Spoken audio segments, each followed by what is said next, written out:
Hello, welcome to Wolf Talks. I'm Sakura. I'm Jerzee. I'm Rhonel. I'm Maria. I'm Jouvaughn. And I'm Jenna. And welcome to the Senior Edition.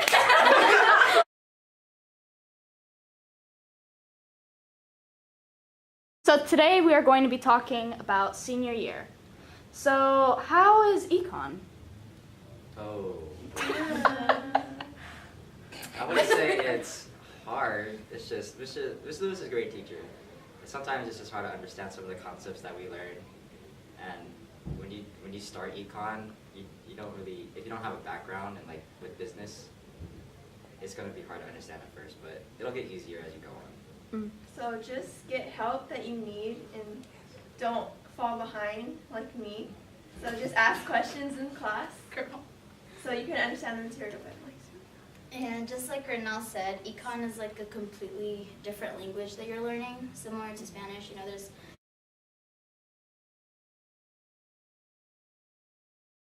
So how was the first test in econ? Make sure you take advantage of that note card he gives you. Please do. It really helps. oh yeah, and then he gives the study guide and it's basically everything on the test. At least this way. Trust Lewis in that he wants you to succeed, and whatever he puts on the study guide will most likely be on the test.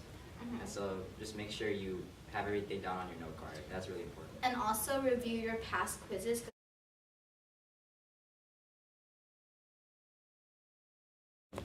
So what's your most favorite thing about econ, if you have to say something?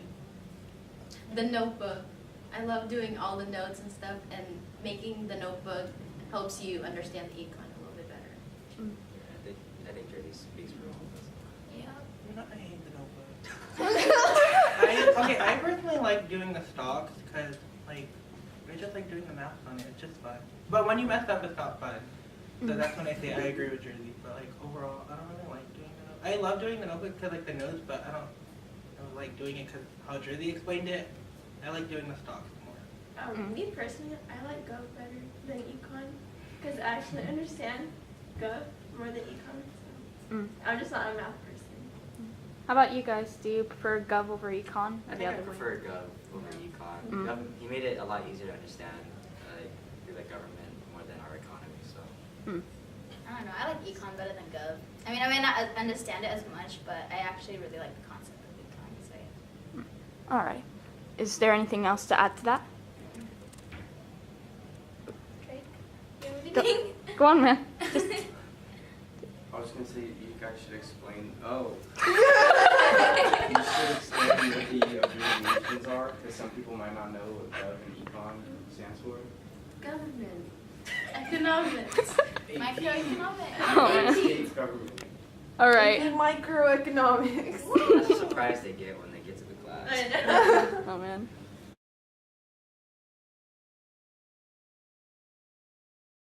So how are college apps?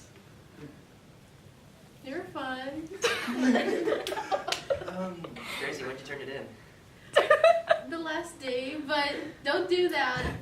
Learn from me. Wait, when was the last day? December 15th. Wait, the first one or The first one. The first November. one. It's The November last day of 30th. November. So that was the 30th. Yeah, but the extension Went was to December 15th. Yeah. And that was due to natural causes, so you know, we'll skip over that. But Don't- not every year it's gonna be like that, so don't rely on Yeah. things. But for college apps, you should really utilize Mr. Ueda. He really helped me finish mine because I didn't know what I was putting in, especially with the academic part of it. So.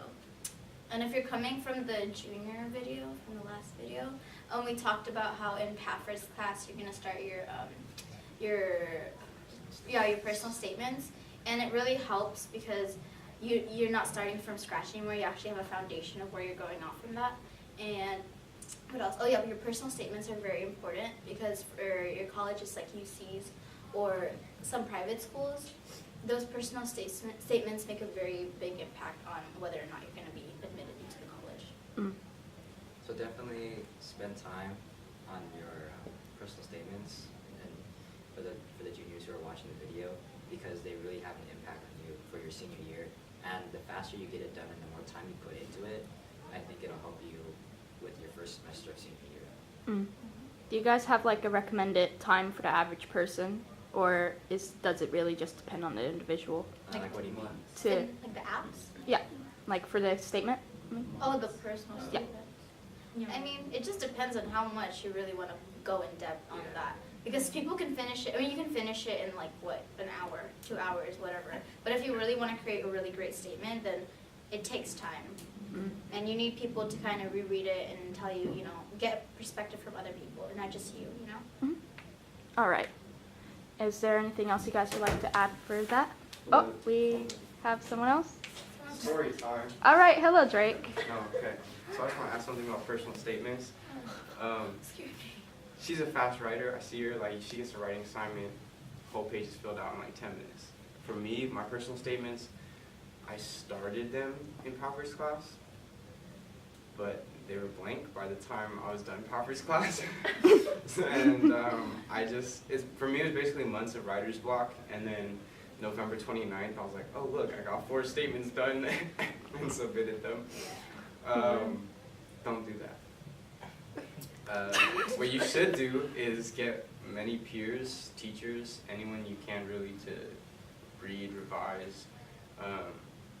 It's personal. Make sure you use I statements, you know, all that kind of stuff. Just don't wait till the night before, because you can have a really strong application, and your personal statements are what really matters.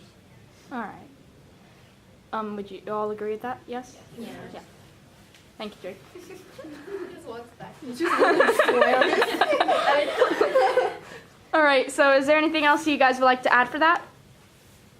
Oh, for college apps? Yeah. Oh, one thing.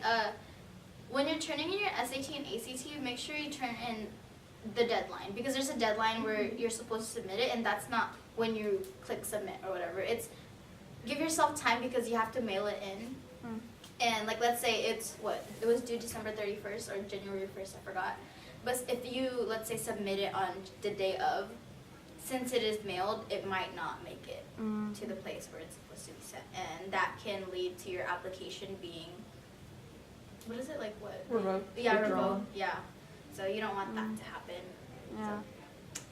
I also have like one thing to add. Yeah. So depending on which colleges you apply to, make sure you research and see if they ask for midterm or like mid-semester grades. And it's really important that you stay on your stuff for the second semester, because if you do something really, like if you don't pass a class, or if you're like failing a class on the last semester, you're doing pretty good, that could really affect your application, and they can revoke that. So just be careful of that. And also, if you drop a class, like second semester, you have to report it to the colleges you did. So just like plan that out ahead, because I dropped pre-calc to take Math 12, and I had to report that to all of the colleges that I applied to. All right. Okay. Is there anything else? All right.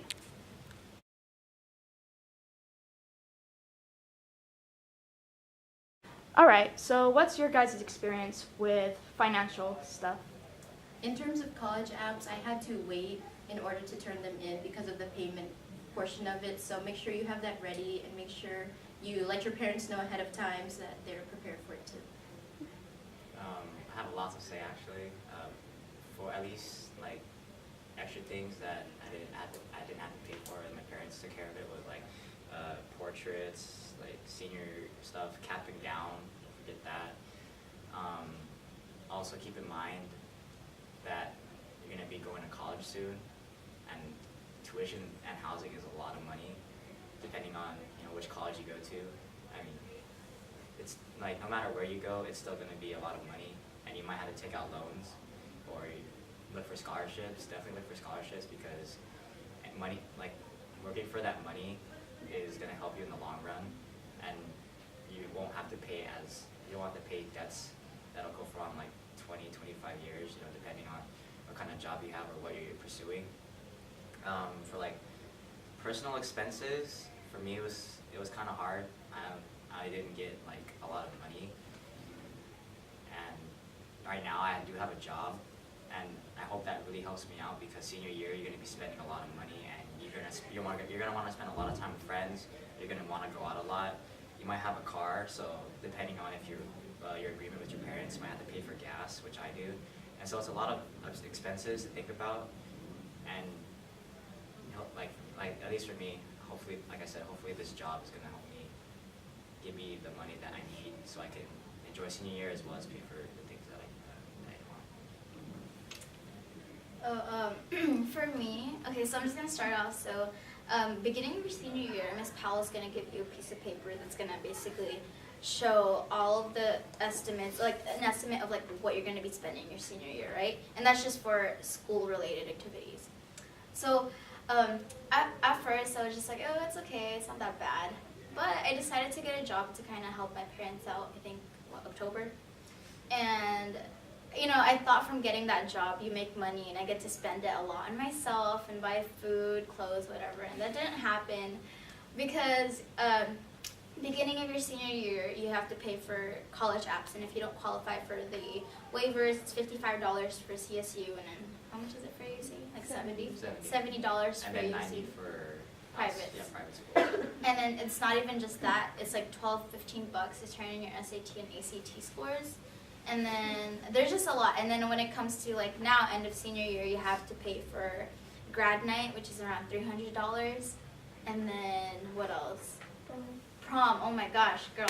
Okay, so prom tickets, buy as early as you can because it starts off I think $45.50, and you buy it ASAP because you don't want to wait until now because right now when people are buying their prom tickets, it's like $75, and that's $30 more than if you were to get it earlier. And also, people need to remember that we have seen years where it's been higher than that, right? Yeah, exactly. So we're kind of lucky that it wasn't as high as last year. But yeah, if you're a girl, prom dresses, they're very expensive. Getting your hair done, everything is just, whoo! Like right now, I have like 1 bar of gas left in my car, and my paycheck doesn't come until 2 days, so I just gotta make it work. But my advice to you guys is to, if you don't want to like rely too much on your parents because it's very expensive, get a job.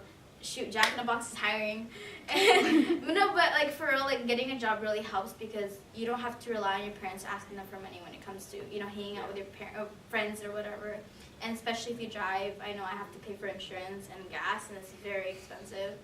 And yeah, so just try and help your parents out by trying to get a job if you can. And yeah, Miss White's really nice for getting a work permit for her. I know for me, financial stuff, I wanted to basically not rely on my parents throughout like senior year. Like towards the beginning I kind of did, but then towards like the middle of it, I tried to like get off of that or like try to not rely on them. So I could try to train myself for college. So what I did, like I have like a family job. Like I started it during the summer between junior and senior year, and from then like I started saving my money, and that's how I've been paying for like. Well, I haven't paid for prom yet. So she was talking about me. So that's how I'm gonna be paying for prom, yearbook, and then like sort of like a half of my senior portrait. So my advice to you guys would try to find like a part-time job during the summer and just start saving up then. And if you could keep that job, like if you could keep your schoolwork and the job like balanced, keep that job during the your senior year, so you can start saving up then. So you don't really have to rely on your parents, because I know that is a lot of money. Like what, over $1,000? It's definitely Over $1,000 like throughout the whole senior year. And that's just school stuff. Yeah. But like personal stuff, like going out with your friends, that adds on to it. So like my advice would like try to find a part-time job that you think that you could balance with your schoolwork. And also just to add on to that, a lot of people are like really scared to get a job their senior year because they don't want to be like too overly stressed. But I think if you're thinking about it that way, I think for first semester, just kind of calm down and don't worry about that since you're worrying about college apps. But second semester, it's not as stressful. I think it's just econ that you have to worry about and other clubs that you're part of. But yeah, definitely second semester you'll have plenty of time. Well, my parents won't let me get a job, so I kind of work for their business. But I did see the strain on my parents, like to having to pay for everything that came along with it, with the yearbook, grad night, prom dress, prom shoes, prom hair, like everything like that. And then college apps, it's like it all hits you at once. So my advice would just be to pick and choose what you want. If you don't need that big package for your senior portraits, don't get it. If you don't want to go to grad night, don't go. But you know, it's part of the senior experience, but just pick and choose what you want and just make sure to budget. Going off what Jenna said, like all of these things that we've been talking about, at least as far as the school expenses, those are pretty much all optional, right? And so, like Jenna said, pick and choose, and like if you want to have a good experience, I think it's more of a balance of budgeting your money and the expenses that your family might have to pay, as well as going out and experiencing new things with friends and just enjoying yourself. Because I mean, it's going to be very stressful first semester. Ueda is going to, you know, make sure he just wants you to wants you to get your college apps in. He wants you to have your personal statements done. He wants to make sure everything's correct for you. And I think I can speak for all of us. We're really grateful for Mr. Ueda and what he does for us. And just all these senior expenses is gonna hit you like a bus.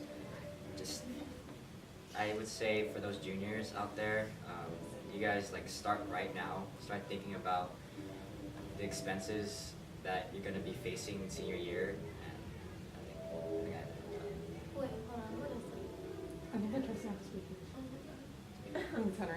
Oh, for the viewers who don't know, they're testing out speakers because we just got new speakers, so that's why you hear sunflower in the background. JBL, beautiful, beautiful speakers. I hope you leave that Okay, in. next. I will. All right, so is that it for that? Yeah. Yeah.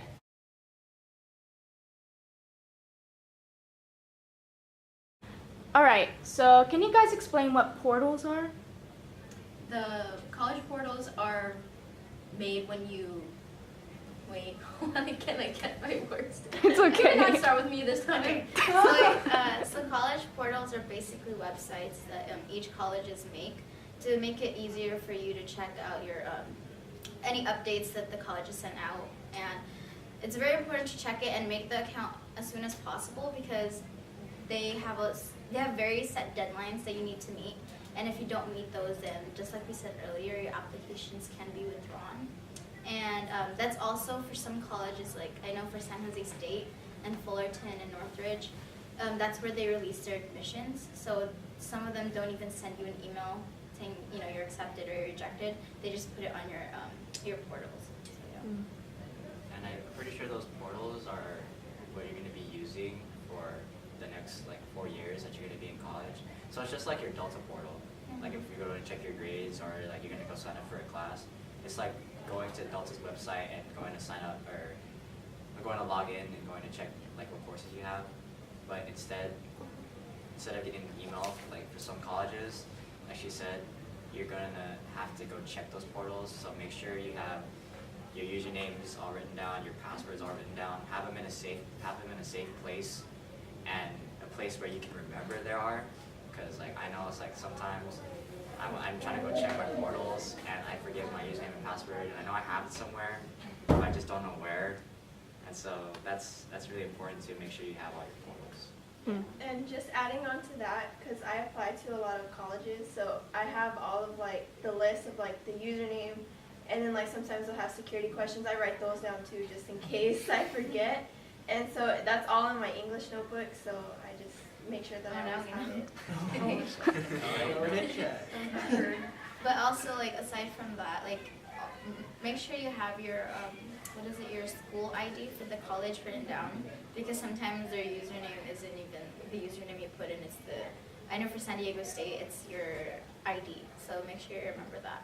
And then to make your portals, they usually send you an email of the information you need to follow. So they'll give you Santa Barbara, I know they use a perm number, so it's just a number that you put into the actual portal.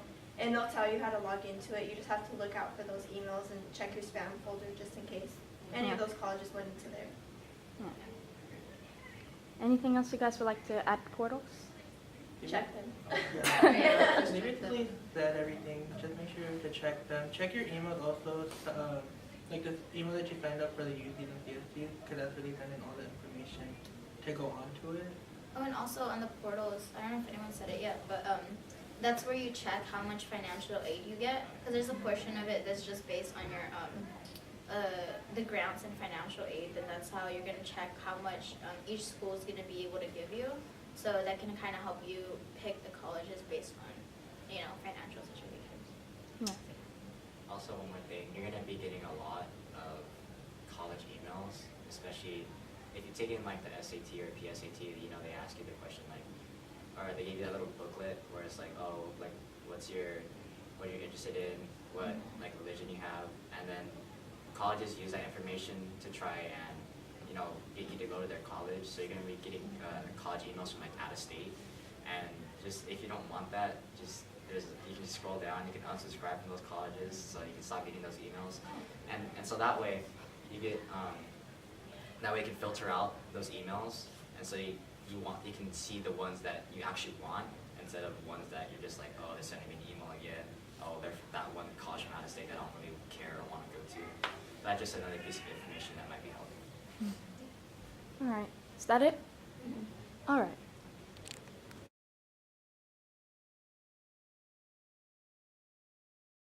All right. So what is FAFSA? Okay, so FAFSA is free application for federal student aid. All right. And in case anyone doesn't get that, what do they basically do? Give you money to Okay, help you with wait, one college. sec, someone's coming. Hello again, Drake. Bonus scenes. So FAFSA is basically free money. Like, I mean, Is that what you get? so I'm not sure if it's the same every year, but for us it opened October 1st, and as far as I know, it's a first come, first served basis. So if you want more money, then apply October 1st when it opens up. That's how it works. It's also your family's income base. So even if you are the first person to submit it, if your family makes too much, you might not be getting much money anyways. That's pretty much it. Like, don't be the person waiting till March, like the day of the deadline, to turn in your FAFSA, because then even if you are in a family that really needs the money, there might not be much left to give out, because it's first come, first serve. So they're giving out loans, grants. It's a federal grant, and you also get your state grant. So you guys go to SECA, so it'll be the Cal grant. The second one is the federal one, right? Yeah. The federal one. And then there's two loans, subsidized loans and unsubsidized loans. You guys will learn all this as you're like clicking on the links and everything. But subsidized loans just means that the government pays the interest while you're in school. And unsubsidized loans means any money that you borrow from the government and the interest that accumulates while you're in school, you need to pay back after this first 6 months you graduate with your bachelor's degree. Is there anything else you guys would like to add? No, that's Is that pretty basically good. it? You need your FAFSA scholarships to basically for every school. Like, it's a must-have. So the second it opens up, and it's not hard. It's not like you're applying for something. It's just like a questionnaire. It's a survey. And basically. also don't rely on the due date, because I know because of the government shutdown, a lot of states their FAFSA application closed early. So we don't really know what's going to happen in the future. So just make sure you have it early as possible. And to add on, just make sure you have all those taxing forms ready. Ask your parents ahead of time so that they know and are aware of that too. Yeah, if you are a younger sibling of a person, like of a brother or sister who's already in college and they did the FAFSA, you can always ask your parents if they have their FSA ID. yeah, the FSA ID, or there's also the thing where like parents have tax information online. So I didn't have to input any information. I just signed my parents' information into the computer, and it like transferred all the information for me. It made the whole process much faster, simpler. Like, some people were sitting there for hours, and I was done in like 30 minutes. All right. Good information. Wish I knew that. All right.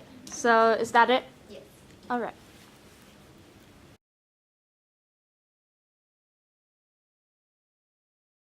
reminder for the entire school, our ASB elections are on April 3rd in Ms. Powell's room at lunch. So make sure you guys come vote because these are the people that are going to be representing the student body next year. So, that's it. Thank you. All right. So thank you all for watching. All right. Great day. Bye. And we sounded so good.